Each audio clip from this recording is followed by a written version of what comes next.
Thank you, Mr. Chairman. I apologize for having to miss the testimony of some of you, and I appreciate you coming today. Professor Franks, let me ask you, I listened to your and Ms. Hemingway's testimony and Professor Turley, so I got part of it. As I understand it, your position, Professor Franks, is that, I think you used the word myth. It is a myth that the Biden administration used government to compel speech, private speech, but that the Trump administration is doing that. Is that a fair characterization? Yes, that's correct. Okay. Do you think perhaps you're allowing your personal political beliefs to affect your objectivity here? No, I do not. What is guiding my answers here is that I'm looking to see what the Supreme Court has said. You notice that in the testimony about the censorship industrial complex. I got that part. No, I just that want to part. clarify. No, but I've only got 5 minutes. Your answer is no, I appreciate it.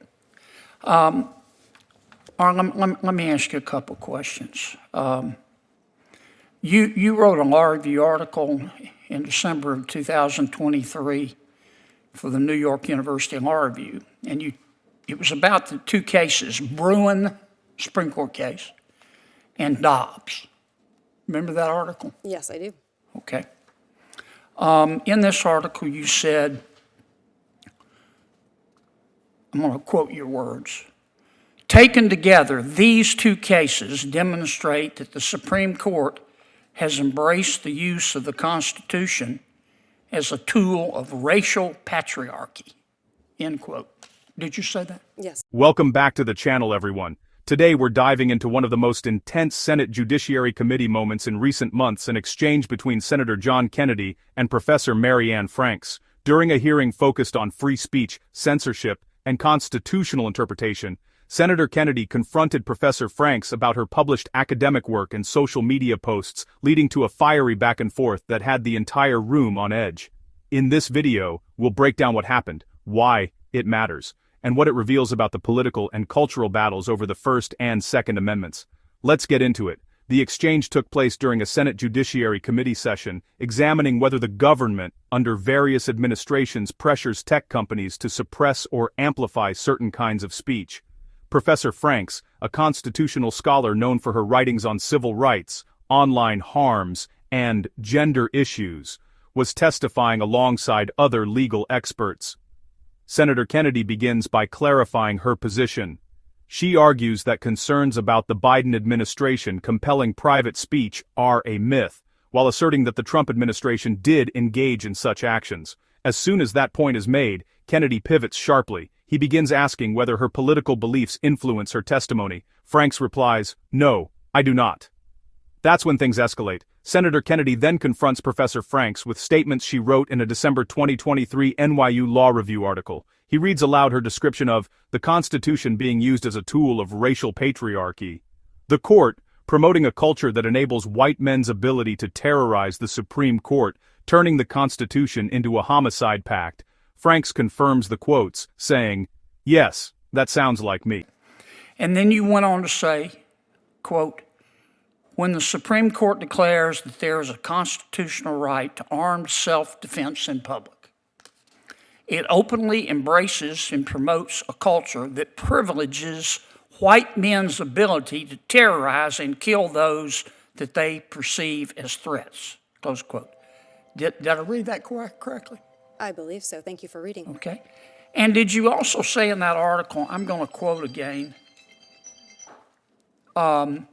quote, "by simultaneously expanding white men's right to kill and constricting women's right not to die, this Supreme Court," referring to the current United States Supreme Court, "has turned the Constitution into a homicide pact as well," close quote.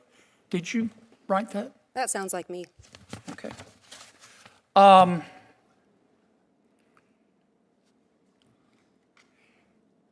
In November of 2024, you tweet, don't you?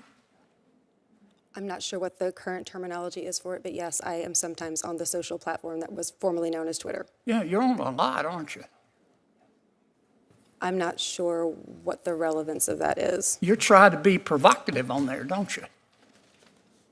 Again, I'm not sure what the relevance Well, of this question let me is. show you the relevance. On November 7th, 2024, from your tweet, here's one of your tweets at 2:41 p.m. Quote, "The majority of Americans hate women. The majority of Americans hate women more than they love anything, including democracy." Close quote. Did I read that correctly? I am not sure what this has to do with the subject matter of this Did you hearing. say it? I do not have those words in front of me. I probably said something along those lines, but Yeah, what is you the said it. relevance of Here that it to is, this big as hearing? Dallas, right there. Yes. But your political beliefs don't impact your feelings about President Biden or President Trump. I don't have feelings about either of them. What I have Sounds is to me doctrine. like your favorite feeling is anger. Let me ask you this. You issued another tweet. This was in May of 2022. You've just been tweeting up a storm.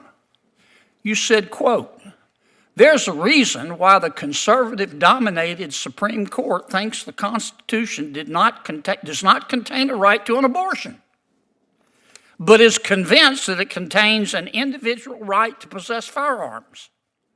And that reason is white male supremacy." Close quote.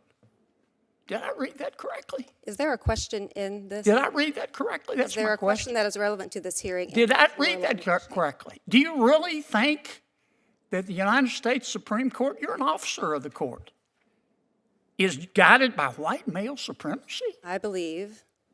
Franks reiterates the constitutional framework guiding her views. Kennedy, visibly frustrated, fires back with one of the most viral lines of the hearing. "You ever heard of curb your enthusiasm? Here's my saying. Curb my nausea." This was clearly not your average policy discussion. This exchange had emotion, sarcasm, political tension, and culture war gravity all packed into a single moment. This confrontation isn't just about one professor or one senator. It highlights a larger national divide. How much should personal ideology influence academic legal interpretation? Can experts with strong, openly expressed political views still serve as credible witnesses? How do issues like race, gender, guns, and speech shape our understanding of the Constitution today? These are complex issues, and they ignite strong opinions on all sides. Before we move to the final segment, if you're finding this breakdown helpful, make sure to click that subscribe button and hit the bell so you never miss our deep dives into major political moments.